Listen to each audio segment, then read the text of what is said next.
Bueno, moitísimas gracias. Grazas aos organizadores do acto, a Fundación Alfredo Brañas, en representación o seu patrono, querido Jorge Cubela, moitísimas gracias por reunirnos esta tarde aquí, a alcaldes da comarca, concelleiros, concelleiras, gracias ao Concello de Carballo por tamén acollernos e darnos a benvida.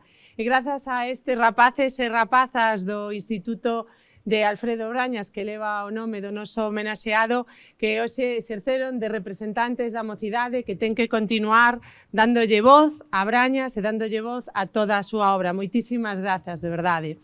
Bueno, decía que daba as gracias aos organizadores deste acto, no que conmemoramos hoxe o pasamento de Alfredo Brañas, un fillo fiel de Carballo, unha figura imprescindible na historia de Galicia e, sobre todo, un galego comprometido coa súa terra.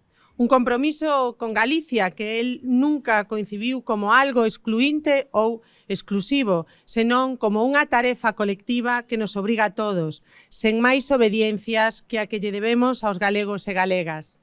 Desde o amor á súa terra, Brañas entendeu mellor que ninguén a necesidade de que Galicia tivera voz propia.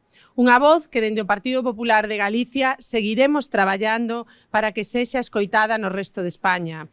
Fronte a un centralismo que busca diluíla e neutralizala e fronte a un independentismo que pretende encerrala dentro dos límites da comunidade autónoma.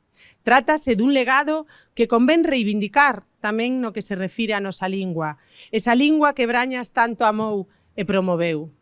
E facelo especialmente nuns momentos nos que, mentres algún queremos facer avanzar Galicia, outros seguen instalados en entorpecer, facendo ruído, que o único que fai é perxudicar aos galegos e o prestixio da nosa lingua e da nosa cultura.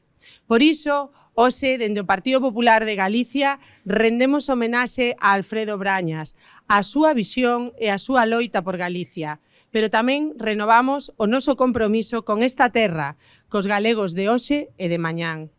Que o seu exemplo nos inspire a todos para seguir traballando polo benestar e o futuro de Galicia, coa unidade e o respecto dos que nos guiaron ao longo da nosa historia.